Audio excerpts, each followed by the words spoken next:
Hello everyone.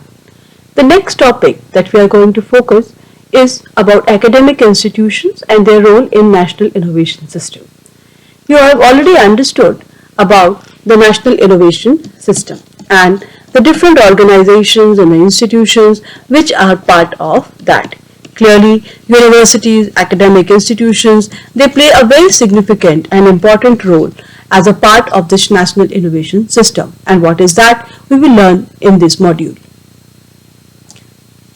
So they are important institutional actors in this NIS, and what we find is that any industrial economy and developing economy, there the government they tend to focus on universities because they identify them as a very important instruments for the knowledge-based economic development and the change that can be brought in the society.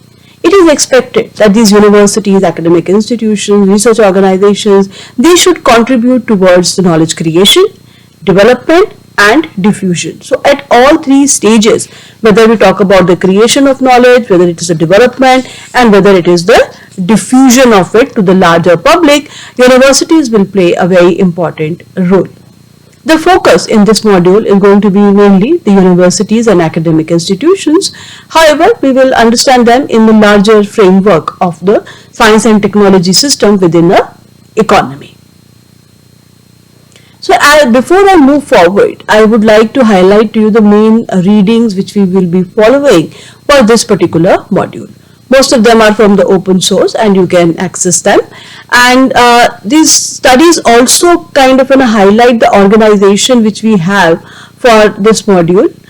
First of all, we will have a brief understanding of the universities in the national innovation system and also look at the historical account in that context. Following that, we will understand the theoretical construct, like going by theory, what is it that and how is it that the universities are going to contribute to the NIS.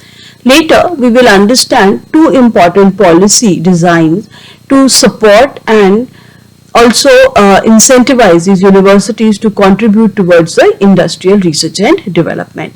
In that context, what we will study is a Bangalore cluster, which is being referred to as the Silicon Valley of India, and that lies within the larger question of what kind of a policy design support the development of this kind of a clusters where or research parks where you find that the academic institutions, universities, they come along with the industry and have a very thriving ecosystem which supports the startups in the newer areas or the new technological fields. Later we will also look at that Bayh-Dole Act and how the Bayh-Dole Act has supported the patenting activities in the various institutions and in America, and we will again try and understand how it has now been tried to be replicated, or you can say do in other developing countries also, and what are the impacts of it and what is the empirical studies going to talk about it. So I hope this gives you a broad overview of how this module is organized, understanding the historical context, moving on to the theory, then talking about the two major aspects. One is with respect to the regional development and the role the universities plays in that in the context of a cluster development, and then how patenting activity is being incentivized in these public funded research organizations so that it will contribute towards the knowledge transfer much more effectively. So moving forward, first of all, let us have a brief look at what are the major functions that are performed by the universities and what are the outputs that are coming forth. So clearly, scientific and technological information is something which is of most importance when we talk about the role of the major function of the university. Here what you find is that they will be guiding research, and this research is essentially guided towards efficient applied R&D in industry. So the idea here is that the research that happens is now going to contribute towards the research and development, which is more of application oriented in the industry. We also find that many a times the universities also create some kind of an instrumentation facilities, have certain equipments which may be of much value in terms of maybe testing or some other research that the industry might have to do, and which might be beneficial for the production and research by the firm. So what happens here is, having those equipment and instrumentation, those firms can in fact have an access to those and can continue with their work. As we move forward, what we find that in the universities have also been playing a very significant role in terms of developing the prototypes for new products and processes. Then those products and processes are taken to the next level. That is why they go to the industry, where you see whether the scaling can happen. That means whether a large scale production of those products can happen, and the process is also now fit for the use of the industry. However, having the first prototype, the first design within the university is of much relevance here. Another important, and I think by which all of you would be very well aware of, is the function of creation of a human capital. Now, what we find, the universities, they are engaged with students, faculty members, they work with them, and they train them and skill them, and that is a skill which is later needed by the industry for the research and development, and many times for the other production related works or other managerial works as well. So the important output which comes from the university is the skill and the human capital, which then now go and contribute to the industry. Later, we also find that in this networks which are created of the scientific and technological capabilities, because of the involvement of the academic institutions, you find that it facilitates the diffusion of the new knowledge. However, it is not only important that the people who create the new knowledge, they should be the one who should be skilled. Even for the diffusion purpose also, it is very important that the skill level must be of certain minimum scale in an economy. You can very well relate to it in the recent times when we talk about digital literacy. Having a mobile phone, smartphone give you an access to an information, but how to critically look at that information, what to use, what not to use, and how to ensure that that information which is coming from will not harm you. Say for example, you get a message and then you kind of give away your private information, including your bank accounts, etc., then that kind of a negative effect can also be done away with, provided people are literate to understand what kind of an implication it would have. So having a knowledge product is one thing. To be able to use it more effectively is, of course, requires certain level of skill. The next point is that again, these universities, they have a linkages within the institution. So you will find nowadays that many institutions are coming together. They might be offering collaborative programs or the projects. For example, in IIT Indore, we have one collaborative program on data science with IIM Indore. So they come together and they also provide programs which will fulfill the specific requirements of the industry, particularly in terms of training. The personnel within an industry are also being looked after. However, when we look at this academic institutions and the industry, why we are talking about it in the first hand? Because what we realize is that there is one center of a creation, yes, where the knowledge is created, and then there's another center which is now going to use it, absorb it, scale it, and then mass produce it, so that this knowledge now gets transferred to the masses, something like a lab to the land. Now, in that initiative, in that entire process, it is very important that there should be a good linkages between academic institutions and the industry. However, what we find is that the working culture, the working incentives are very different in both set of organizations. So when we talk about academic institutions, what we find, the researchers there are more interested in professional recognition and advancement. What they look forward to is a validation from their peers and also a recognition from them. They are more interested in disclosing and publishing their result and to be the first to do so in the profession. As a result, they are more inclined towards prompt disclosure of the result and the method which they are trying to use in order to achieve those results, which is now in stark contrast with what the motivations of an industry would be.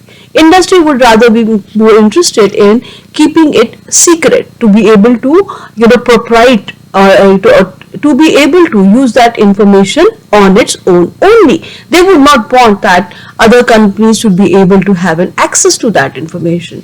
So that kind of a contrast with the motivation and the incentive that is there with the academic researchers vis-a-vis the way the industry would function. They would also be interested in limiting the disclosure of their research results. Though sometimes they might be required to highlight that. Say for example, if they're filing the patent, like we have done in the earlier module, that while writing the patent, you would have to now disclose most of the information.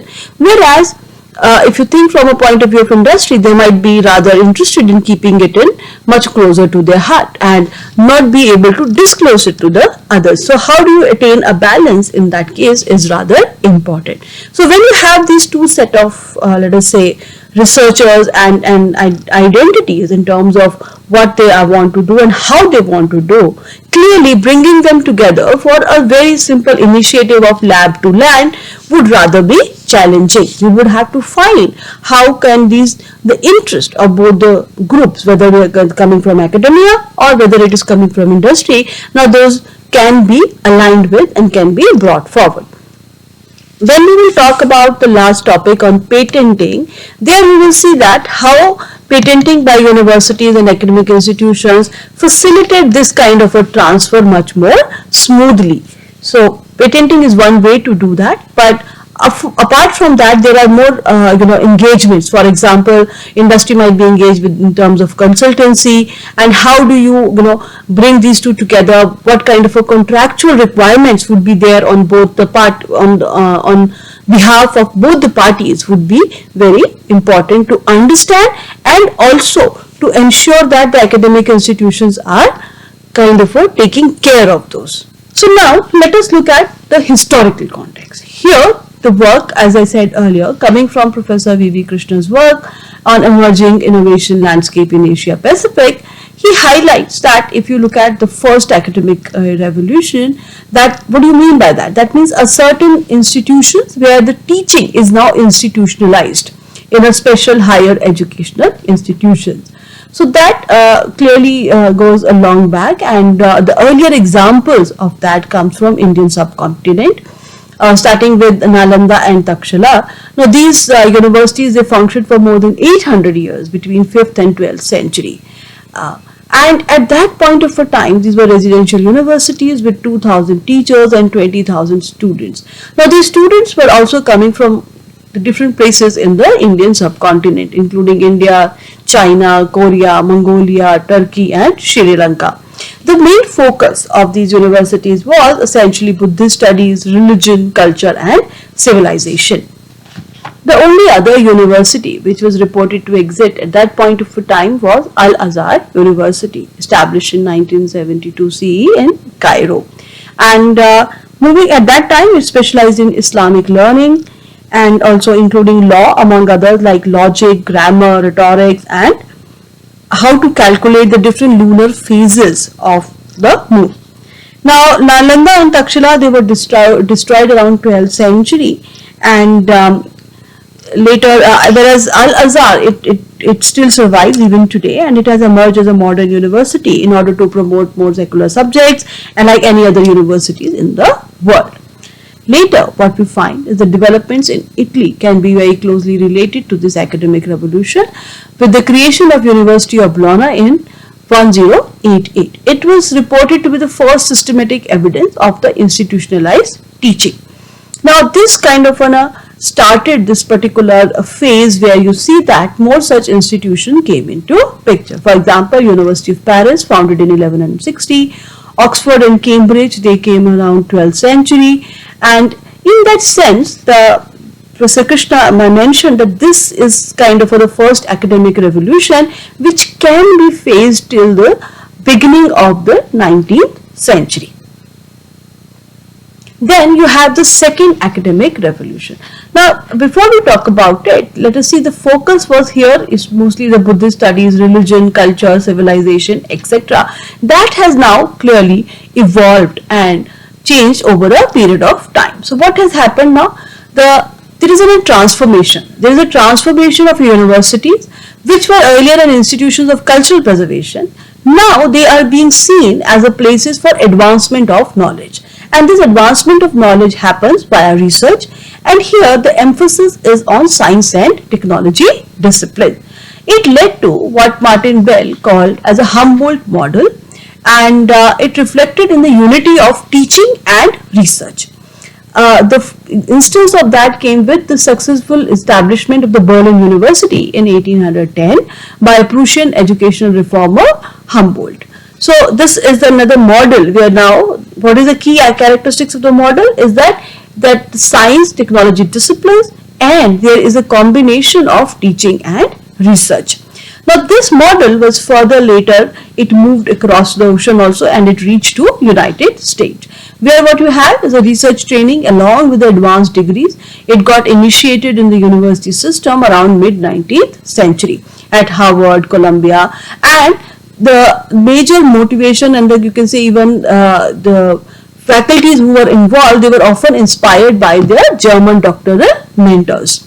Later, the model spread quite rapidly since the 19th century to most part of the Europe, Asia and North America, that we understood as it exists today. So here Professor Krishna also talked about this third academic revolution, and here the idea is that the university got involved not only in the knowledge creation but also in the knowledge transfer, which is a significant contributor to the economic development. Here you have the coupling of teaching and research with innovation and the forging of the linkages with the university and the industry. So this university-industry relationship that he talks about are very well highlighted in the context of certain German universities. See, for instance, he points out that the basic research and innovation potential in chemistry at the German university, it led to the creation of the three major firms, which were Bayer in 1863, Hochschild after 1880 and BASF in 1873. And in fact, by 1877, what you find is that German now accounted for half of the world's dye production, and it captured the world market. Not only that, in the years between 1908 and 12, they started a process of synthesizing ammonia from nitrogen and hydrogen and under very high pressure, and which later came to be known as a Haber-Bosch process. And learning from this kind of a model, they were, in fact, if you look at these three companies, Bayer and BASF, they became a major multinational over the next time period of 50 years. So this model of university-industrial relationship was then again taken forward, and what you see that in the last 1.5 decade, you see a size, particularly in the 20th century, a rise of the entrepreneurial universities, and like that of MIT and Stanford, and again signifying the third academic revolution. So if you look at in the second half of the 20th century, what were the key developments in the America in which led to this creation of linkages of the university and industry more and more. In fact, though it started in the 19th century, it got more consolidated with the events of the 20th century. There, the authors have pointed out that there was this particularly a pressure of the cost which was coming on the institutions, particularly universities, and it was leading to a slower growth of overall public funded, and moreover, whatever the funding was available, there was an increase in the competition from for this kind of a funding. As a result, the universities, they became more aggressive and entrepreneurial and started looking for more and newer sources for the funding. Academic research, it then also promoted higher benefit to the particular region in which that happened, and of course concomitantly it contributed towards the national economic benefit.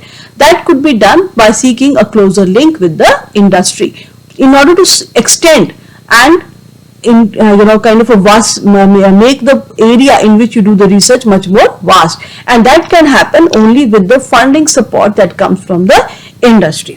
Now what we find that's kind of a development where there is a linkage between the university and industry, and the universities now want to kind of conduct research which may be more industry relevant, and industry is also contributing towards this kind of a research funding.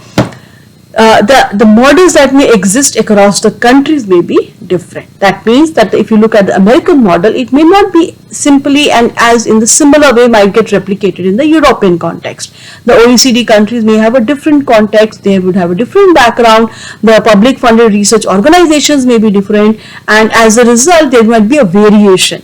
There might be variation in the size and the structure of these public funded research institutions, who funds the research, who does the research. Like in Indian case, we have done earlier that there is a CSIR, like after independence, the key organizations which were involved in research was CSIR, and then of course in the private industry. And apart from that, today we will look at what was the role being played by the creation of other centrally funded institutions. However, it is very important to highlight and note that there are variations, there are differences, and these differences occur across the countries. It is not possible to have a one model simply get replicated in the other context. Understanding of those variations is very significant in order to understand the role the university industry linkages that are going to play in the context of the economic development. So what are the key trends in university industry linkages? If you compare it in, let us say, a country like UK. So here some of the studies have pointed out that the co-authorship, that means where you are looking at the authors of a research papers coming from industry and the university researcher, it increased from 20% to 47% from 1981 to 2000. What does it mean? It means that university researchers now are collaborating with the industrial researchers to do their work. Then another paper by Calvert and Patel, they analyzed 22,000 papers. They also saw a threefold increase in the co-authorship between 1981 2000, and without any, of course, any specific funding from the government. And this co-authorship also rose in Western European context. 40% of the published papers, they have the co-authorship. In case of Japan, though the number is rather less, it was only 20%. So then the linkages between the university researchers and industry researchers seems to be growing. It seems they are coming together, trying to find a solution to the various research problems that either researchers might encounter at an industrial level or which may be of a more basic in nature. Now, if you try now understand the perspective of the industry, like where is that industry look for sources? So, Cohen et al. In their work, they have asked this question to the industry personnel, like in terms of where do you look for information? What are the information sources? They have given these numbers in terms of the percentage rating, which call that particular source as very important. So what you find here is that Cohen et al. In that 41.2% of the industrial R&D personnel feels that the publication reports are very important source for them in order to access information, in order to understand what is going on in the particular field. Consulting also, meeting and conferences. So you see, these are the major sources through which the information is gathered in order to understand the recent trends in the technology. As I said earlier, there are inter-country differences. That means the model which you may have of the university industrial linkages, it may not be replicable in the other country. Apart from that, within the industries you also find that there are differences, and these differences essentially comes because of the nature of that particular industry. Say for example, if you are having a biomedical, pharmaceutical, ICT, then the kind of linkage you may find between a university professor and industry may not be the same as you may find in maybe other sectors. As a result, their inter-industry differences exist. It is also important to identify them, because otherwise if you will not identify that and then you ask all your researchers to have a similar level of industrial engagement, that may not be fair for them as well. So you may find that in some cases there might be a much more prominent contribution coming from the university, whereas in another the more significant conventions might come from non-academic research also. So we have understood the technological versus non-technological innovation. So some sectors might be more dependent on non-technological innovation as compared to the technological one. Next, what we will try to understand the Indian context. When we looked at the first academic revolution, there Professor Krishna has talked about, in fact it started in the Indian subcontinent. with the universities of Nalanda and Takshila. However, we know that after their destruction, there was a continued phase of later of a colonization by Britishers, and then in view of those development, what happened in India. So what we find that clearly, since the universities were now being established in the European countries, you also have an after effect, or you can say a kind of a spillover effect of that in the colonies of those countries. So in Asian context, when we want to talk about the progress and transformation of universities, what we'll find that it has a certain background in their colonies at that point of time. So if you look at India, clearly we had very towering personalities like P.C. Ray, T.K. Gajjar, S.S. Bhatnagar, and now you find that the contribution that they have made to the industry is also very closely linked to the research that was being conducted. So Presidency College, it was also being called as a Hindu college at that point of time. It was created in 1855 and it became the center for the industrial research. And it played a very significant role in the establishment of Bengal Chemical and Pharmaceutical Works in 1893. And in fact, by the First World War, what you find is that this Bengal Chemical and Pharmaceutical Works, they became a major supplier in order to meet the wartime needs as well as the demands as such. Later, what you find, T.K. Gajjar, who was a chemistry professor, and he established a chemical plant around 1890, which later grew into a company in Baroda in 1907. He also established a polytechnic institution known as Kala Bhavan, which is nowadays which was a precursor to the present day MS University of Baroda.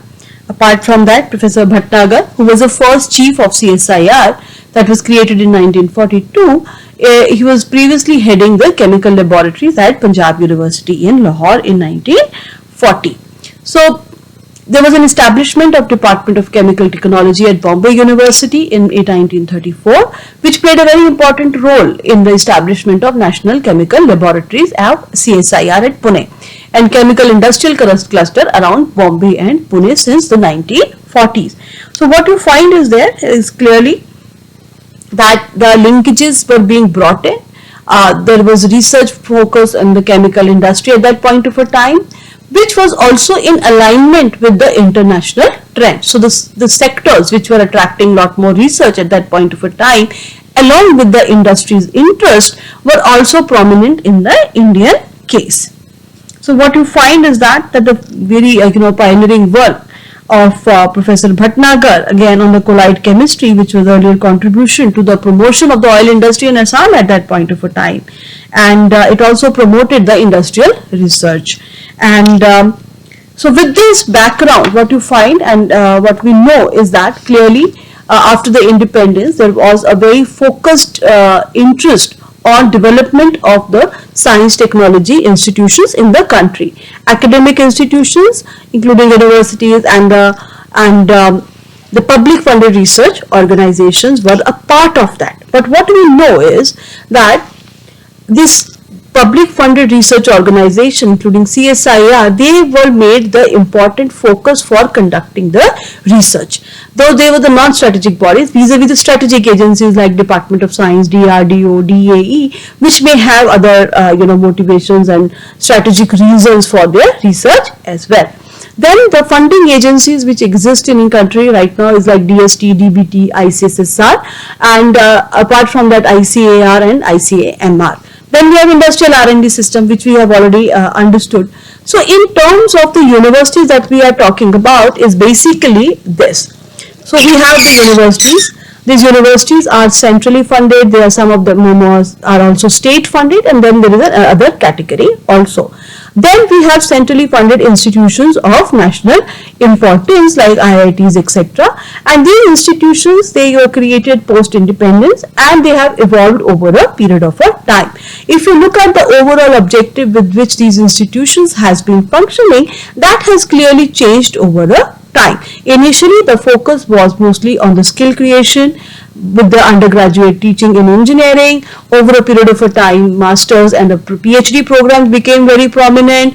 In the recent end, in the early 2000s, you find that some of these IITs started focusing a lot more on patenting, and clearly in the last decade what we have seen, the focus is once again on establishing much stronger industry linkages. So you have instances of establishment of research park in IIT Madras and also similar parks in other IITs. So the link here is once again to bring in more and more industry interest to cater to their challenges which the industry is faced. Once again, in order to ensure what we said earlier, a lab to the market or lab to the land initiative, whereby the technology is generated, they reach to the masses as such. So if you look at what are the major sources of information, particularly for the companies, in the Indian context, we find that the universities and research institutions do not play a very prominent source.